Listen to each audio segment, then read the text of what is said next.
La neige était tombée tôt cette année-là, recouvrant la gare délabrée comme si le monde avait silencieusement décidé de tourner la page sans elle. Mara June était assise seule sur un banc en fer froid à Saint-Détras.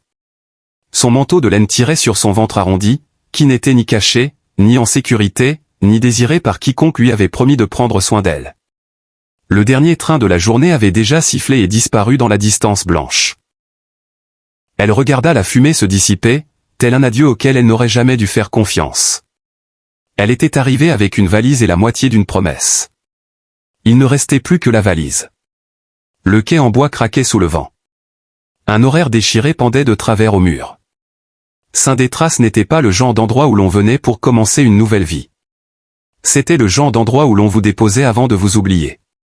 Mara connaissait trop bien cette vérité. Elle avait pris le train depuis Abalen, courant après les paroles mielleuses de Thomas Cray, poursuivant l'idée d'un avenir qu'il peignait en or et en nouveau départ. Au lieu de cela, elle se retrouvait ici, abandonnée au milieu de nulle part, portant l'enfant d'un homme qui n'en voulait pas.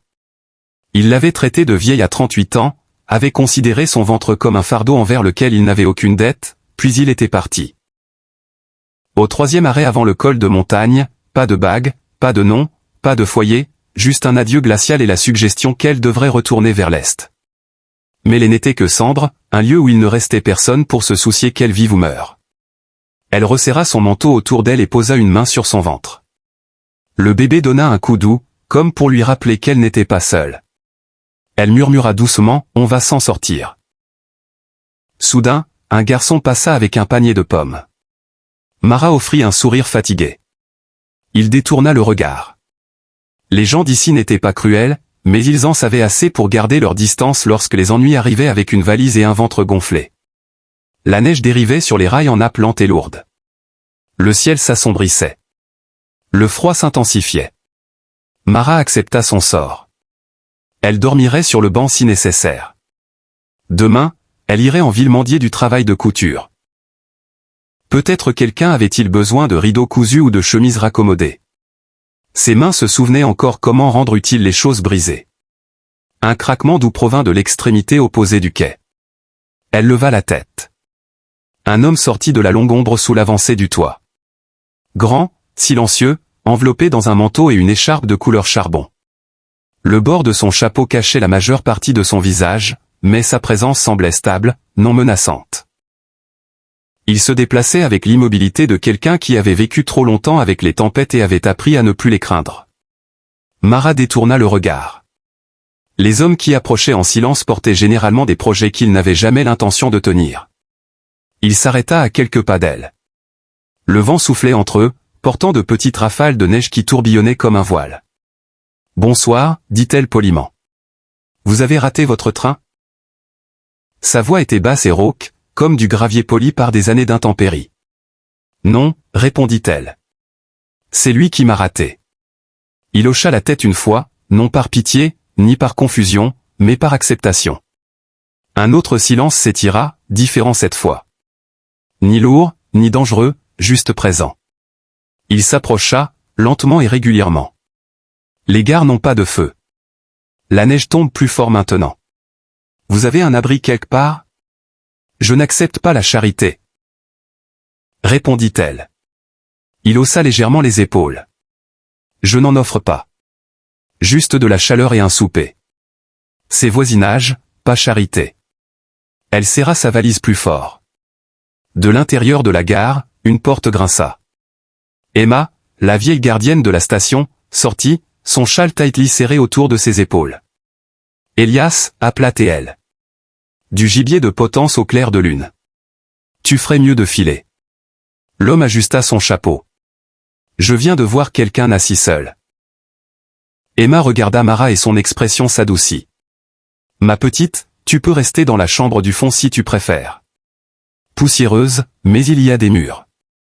Des murs sans feu, sans chaleur, sans nourriture. Mara se tourna vers l'homme. Quel est votre nom ? demanda-t-elle. Elias Hart. Où habitez-vous ? Northridge. Des cabanes chaudes. Personne là-bas sauf moi et une mule. Elle l'étudia attentivement. Son manteau était chaud mais propre. Ses bottes robustes. Sa voix calme. Rien en lui ne semblait faux. « Que voulez-vous en échange » demanda-t-elle. Il regarda son ventre une fois. Pas assez longtemps pour la juger, juste assez pour comprendre. « Rien, dit-il. Personne ne devrait dormir au froid quand il y a assez de place pour deux près du poêle. » Mara se leva lentement, ses genoux douloureux à cause du froid. Elle prit sa valise. Le monde tangua légèrement sous l'effet de l'épuisement, mais elle tint bon. « D'accord, dit-elle doucement. » Ils descendirent les marches côte à côte, sans se toucher, sans parler. En bas, tandis que les pins se balançaient au-dessus d'eux et que le vent s'enroulait autour de leur manteau, Elias s'arrêta. Il la regarda avec une certitude calme. Quelque chose de stable qui repoussait la tempête autour d'eux. « Vous êtes à moi, maintenant » dit-il doucement. Son souffle se bloqua. Non par peur, ni par confusion, mais par reconnaissance. Il ne voulait pas dire posséder. Il voulait dire protéger. Elle hocha la tête une fois, et ensemble, ils avancèrent vers le wagon qui les attendait, alors que la neige s'épaississait autour de leurs empreintes, comme le début de quelque chose que ni l'un ni l'autre n'avaient prévu, mais dont tous deux avaient désormais besoin. La mule renacla tandis qu'Elias resserrait les rênes, son souffle s'élevant en doux nuages blancs sous la lumière de la lune. Le wagon avança en grinçant, le vieux bois et le fer chantant dans l'air froid de la nuit. Mara était assise à côté de lui, sa valise coincée entre ses bottes, ses mains enfouies dans les manches de son manteau. Elle gardait les yeux fixés devant elle, observant les grands pins pliés sous le poids de la neige. Ils se dressaient le long de la route comme des géants sombres, gardant un lieu oublié par le reste du monde. Ils ne parlèrent pas pendant le premier mille, ni même pendant le second. Mais le silence n'avait pas cette acuité qu'il avait eue avec Thomas. Celui-ci semblait stable, comme une couverture posée doucement sur leurs épaules. Elias tenait les rênes d'une main calme, guidant la mule à travers le sentier sinueux. Mara pouvait sentir la fatigue s'installer plus profondément dans ses os à chaque pas du wagon. Mais pour la première fois depuis des jours, elle n'avait pas peur de ce qui allait suivre. Lorsque la cabane apparut enfin, ce fut comme si un souffle qu'elle ignorait retenir s'échappait enfin de sa poitrine. De la fumée s'élevait de la cheminée. Une lueur douce provenait de la fenêtre. Un unique sentier avait été dégagé jusqu'à la porte, chaque coup de pelle net et régulier. Quelqu'un y avait travaillé avec soin, non avec hâte. Elias descendit le premier et attacha la mule. Il tendit la main pour l'aider à descendre. Elle hésita, puis plaça ses doigts dans les siens. Sa prise était chaude et solide, un petit réconfort auquel elle ne s'attendait pas. À l'intérieur, la chaleur l'enveloppa instantanément. Un feu crépitait dans la trempière, projetant une lumière dorée dans la pièce. La cabane était simple mais ordonnée, une table avec 2 chaises, des étagères alignées de bocaux et de boîtes de conserve, un fusil accroché discrètement à un piton, et un lit de camp soigneusement fait dans le coin. « Vous pouvez prendre le lit » dit Elias en délaçant ses bottes. « Je prendrai le sol ou la chaise. Je peux dormir par terre. » répondit-elle. « J'ai connu pire. »« Pas ce soir » dit-il simplement. Il n'y avait aucune dureté dans sa voix, aucune exigence, aucun sens caché. Juste de la bienveillance. Il lui tendit une couverture de laine pliée. Ses mains tremblaient lorsqu'elle la prit, bien qu'elle ne sût pas si ces tremblements venaient du froid ou du soulagement d'être en sécurité. « Je ne veux pas être un fardeau » dit-elle doucement. « Vous ne l'êtes pas » répondit-il. « Et ceci n'est pas un fardeau. » Mara s'assit au bord du lit. Le feu réchauffait son visage. L'enfant poussa doucement depuis l'intérieur de son ventre. C'était la première fois depuis des semaines qu'elle sentait le sol sous ses pieds cesser de bouger. Elias versa du bouillon chaud dans une tasse en étain et la lui passa. Elle but prudemment, la chaleur salée se répandant dans sa poitrine. « Vous savez cuisiner » dit-elle en s'éclaircissant la gorge. « Par nécessité » répondit-il. « Ce n'est pas grand-chose, mais ça permet à un homme de tenir debout. » Elle faillit sourire. Presque. Ses yeux dérivèrent vers un petit cheval sculpté sur la matelote. Sa crinière était taillée avec une grâce surprenante. « Vous avez fait ça » Il hocha la tête. « J'avais l'habitude de sculpter la nuit. Le silence a besoin de quelque chose à quoi s'accrocher. » Elle fixa le feu, sa voix devenant plus douce. « J'avais l'habitude de coudre des rideaux, du linge de maison, parfois des voiles de mariée. Je pensais que si je créais de belles choses, peut-être que la vie me rendrait quelque chose de beau en échange. » Il ne parla pas immédiatement. Lorsqu'il le fit, sa voix était douce. J'imagine que vous avez apporté plus de paix avec ces mains que la plupart des hommes n'en trouvent dans toute une vie. Sa gorge se serra. Personne ne lui avait jamais parlé ainsi. Pas sans vouloir quelque chose en retour. Parlez-vous toujours ainsi, chuchota-t-elle. Comme si vos pensées étaient écrites avant que vous ne les prononciez. Les mots devraient mériter leur place, répondit-il. Mara croisa les bras autour d'elle, laissant le feu réchauffer ses jambes. Je ne resterai pas là où je ne suis pas la bienvenue. Il ne répondit pas par des mots. À la place, il prit une seconde couverture de l'étagère et la plaça près du lit. Vous prenez le lit, dit-il. Ce n'est pas de la gentillesse. C'est juste ce qui est juste. Elle hocha la tête. Plus tard, lorsque le feu fut retombé et que la cabane s'installa dans un calme profond et paisible, Mara resta éveillée, observant les poutres du plafond. Le bébé bougea à nouveau et elle posa une main sur son ventre. Depuis la chaise de l'autre côté de la pièce, Elias murmura « Tout va bien ». Oui, chuchota-t-elle. Je réfléchissais juste. Un autre silence passa, long et doux. Puis elle dit tranquillement « Vous n'attendez rien. Et je ne donnerai pas ce qui n'est pas demandé. » Elias ne parla pas, mais elle ressentit la vérité de sa présence trop profondément pour en douter. La neige tombait dehors, douce contre le toit. À l'intérieur, le feu crépitait faiblement, et l'air s'épaississait de cette sécurité qu'elle avait oubliée depuis si longtemps. Les jours passèrent dans un rythme lent et doux. Mara se levait tôt, balayait le sol et nourrissait les poules qui picoraient dans la cour. Son ventre devenait plus lourd, ses pas plus lents, mais elle ne se plaignait jamais. Elias le remarquait. Il coupait du bois avant l'aube, lui construisit un tabouret pour soulager son dos, chauffait de l'eau au crépuscule pour qu'elle puisse tremper ses pieds fatigués.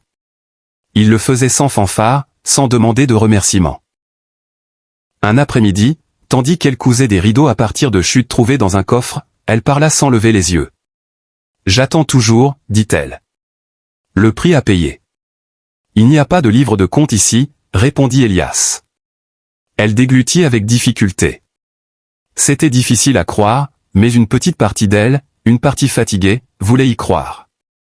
Cette illusion dura jusqu'à ce que le bruit de sabots rompe le calme de la clairière. Trop de sabots, trop vite. Elias se leva du tas de bois, une hache à la main, les yeux plissés vers la colline. Mara monta sur le porche, une main sur son ventre. Puis il apparut. Thomas Cray, faisant irruption dans leur vie tranquille comme une tempête franchissant une porte ouverte. Son cœur se glaça. Elias ne bougea pas. Thomas mit pied à terre avec un ricanement dont elle se souvenait trop bien. « Chérie, dit-il. Je t'ai manqué ?» Elle dit « Rien. »« Pas encore. » Thomas regarda Elias. « Alors, c'est toi qui la gardes ?» La voix d'Elias était stable. « Elle n'est pas quelque chose que l'on garde. » Thomas rit. « Je suis venu la ramener à la maison. » Mara fit un pas en avant, le dos droit. « Je n'ai jamais été chez toi. » Son sourire se fissura. Elias s'interposa entre eux. Calme, certain. Les yeux de Thomas se plissèrent. Sa fierté était blessée. « Tu me nies ce qui m'appartient. » Mara soutint son regard. « Je n'ai jamais été à toi, et je ne le serai jamais. » Thomas atteignit son pistolet. Elias leva son fusil, lentement et sûrement. « Tu veux dégainer, dit-il. Tu ferais mieux d'en avoir l'intention. » Le silence tomba. Thomas hésita. Puis il cracha dans la neige et s'en alla. « Ce n'est pas fini, marmonna-t-il. » Mara exhala tremblotante tandis qu'il s'éloignait à cheval. Elias posa une main douce près de son bras. « Tu es en sécurité. » Elle hocha la tête, bien que ses genoux tremblassent. Pour l'instant. Mais la tempête n'en avait pas fini avec eux. L'aube n'arriva jamais vraiment. Elle s'insinua, grise et lente, enveloppée d'un froid qui semblait plus profond que l'hiver lui-même. Mara se réveilla avec une douleur aiguë dans le bas-ventre qui lui coupa le souffle. Elle s'appuya contre le mur de la cabane, ses doigts s'enfonçant dans le bois. Une autre vague de douleur la traversa, plus forte, l'ancrant là où elle se tenait. Elias s'agita sur la chaise près de l'âtre. Il fut à ses côtés avant qu'elle ne puisse parler, stable et calme, une main dans son dos. « C'est le moment » demanda-t-il. Elle hocha la tête, la mâchoire serrée, la sueur perlant déjà sur son front. Il n'y avait pas de sage-femme, pas de médecin, pas de voisins assez proches pour arriver avant que la tempête ne rende la route impraticable. Mais Elias n'hésita pas. Il agit comme un homme ayant déjà connu les urgences, faisant bouillir de l'eau, disposant du linge propre, allumant des lampes pour repousser la lumière bleuâtre et terne du matin. Mara accoucha durant les heures qui montaient, silencieuse sauf pour les courtes respirations qu'elle luttait pour contrôler. La douleur venait comme une marée, aiguë, féroce, certaine. Elle s'accrochait à la main d'Elias à chaque vague. Il ne se retirait jamais. Il n'avait jamais l'air effrayé. Il la maintenait simplement stable, l'ancrant avec des mots tranquilles. « Je suis là. Tu es forte. » Elle arrive presque. Lorsque le moment final arriva, elle cria, un son profond et brut qui emplit toute la cabane. Et puis soudain, magnifiquement, l'air changea. Un nouveau cri brisa le silence. Elias attrapa le bébé dans ses mains, l'enveloppa rapidement dans la couverture qu'ils avaient pliée la veille. Ses mains tremblaient, mais pas de peur. « C'est une fille » chuchota Théil. Mara tendit les bras, les larmes coulant librement sur ses joues maintenant. Non pas de douleur, mais d'émerveillement, de soulagement, de la longue lutte qu'il avait menée dans cette pièce. « Laisse-moi la voir. » Il plaça le bébé contre sa poitrine. La petite fille cligna des yeux vers elle avec une volonté farouche et fraîche de vivre. Mara pleura plus fort. « Elle est là, » dit Elias doucement. « Nous sommes complets, » chuchota Mara. Les heures passèrent dans un rythme calme et sacré. Elias maintint le feu en vie. Mara tenait le bébé près d'elle, oscillant entre le sommeil et une joie douloureuse. Il prépara du thé sans qu'on le lui demande. Il vérifiait son état sans l'étouffer. Sa présence remplissait l'espace de calme. Mais juste au moment où la paix semblait enfin possible, 3 coups discrets brisèrent l'immobilité. Elias se leva sans faire de bruit. Il prit le fusil au mur et s'approcha de la porte. Les coups recommencèrent, lents, incertains, chargés de quelque chose de sombre. Mara serra le bébé plus fort contre elle. « C'est lui » murmura Elias après avoir regardé par la fenêtre givrée. « Thomas. » Son cœur cogna contre ses côtes. « Ne sors pas là-bas » chuchota Théil. « Je ne le ferai pas » dit-il. « Sauf s'il entre. » Un autre coup, puis une voix pâteuse, dégoulinante de whisky et de fierté blessée. « Tu crois que tu peux m'exclure pour toujours, Elias ? Laisse-moi la voir. »« Elle n'est pas à toi, » dit Elias à travers la porte. Thomas ricana. « Je l'ai nourrie une fois. Ça ne compte pas pour quelque chose ? Tu l'as laissée dans le froid, » dit Elias. « Tu n'as pas le droit de revendiquer une vie que tu as abandonnée. » Le silence tomba, lourd comme une chute de neige. Mara prit une inspiration tremblante. « Laisse-moi lui parler. » Elias se tourna brusquement. « Non. Je dois. » dit-elle, sa voix stable d'une manière qu'elle n'avait jamais connue auparavant. « Cela m'a toujours appartenu de mettre fin à cela. » Il hésita, puis hocha la tête une fois. Elle se leva, berçant le bébé, et ouvrit la porte lentement. Elias resta derrière elle, le fusil levé juste assez. Thomas se tenait à quelques pas. De la neige sur ses bottes. Les cheveux en bataille, les yeux injectés de sang. Il regarda d'abord le bébé, puis le visage de Mara. Quelque chose vacilla en lui. Un affaissement de la fierté. Une lueur de vide. « Tu ne sais pas ce que tu fais » bredouilla Thomas. « Je sais exactement ce que je fais » dit Mara. « Tu étais à moi. »« Non » dit-elle fermement. « J'étais seul et tu as utilisé cela. Mais je n'ai jamais été à toi. » Il fit un demi-pas en avant. Elias arma le percuteur. Thomas se figea. « Tu veux prouver que tu es l'homme que tu prétends être » dit Mara. « Alors pars. Va-t'en. Ne reviens pas. Elle ne me connaîtra jamais. » Elle n'en a pas besoin. Il la regarda. Pour la première fois, il avait l'air vide plutôt qu'en colère. Puis il cracha dans la neige, se retourna et partit. Pas de menace cette fois. Pas de promesse. Juste un homme s'éloignant d'une vie qu'il n'avait jamais vraiment tenue. Mara ferma la porte doucement. Le loquet cliqueta. La cabane respira à nouveau. Elle s'affaissa sur la chaise près du feu, épuisée, mais plus légère qu'elle ne l'avait jamais été. Elias posa le fusil de côté et s'agenouilla devant elle. « Ça va ?» demanda-t-il. « Oui » chuchota Théel. « Maintenant, oui. » Il toucha sa main avec précaution, comme pour demander la permission sans mots. « Tu n'as pas besoin de savoir ce qui vient ensuite, dit-il doucement. Tu n'as pas besoin de décider de quoi que ce soit aujourd'hui. » Elle regarda le bébé endormi, puis lui. « Je pense que j'aimerais rester. » Son sourire vint lentement et chaleureusement, comme un lever de soleil s'étendant sur la crête. « Tu es déjà là, dit-il. Et dans cette cabane tranquille, enveloppée de la lumière du feu et de nouveaux départs, Mara se permit enfin de le croire. Elle était chez elle. L'ancien Ouest s'est bâti sur des souvenirs, des choix difficiles et le silence entre les coups de feu. Si cette histoire vous a marqué, abonnez-vous à la chaîne pour que nous puissions chevaucher ensemble à nouveau la prochaine fois. Je lis tous les commentaires, alors j'aimerais savoir, d'où regardez-vous cette vidéo aujourd'hui? Et si vous avez une histoire à raconter ou qu'il s'agisse d'un récit familial ou simplement d'une réflexion inspirée par l'histoire du jour, partagez-la ci-dessous. Votre voix compte ici. Jusqu'à la prochaine fois, gardez les yeux fixés sur l'horizon.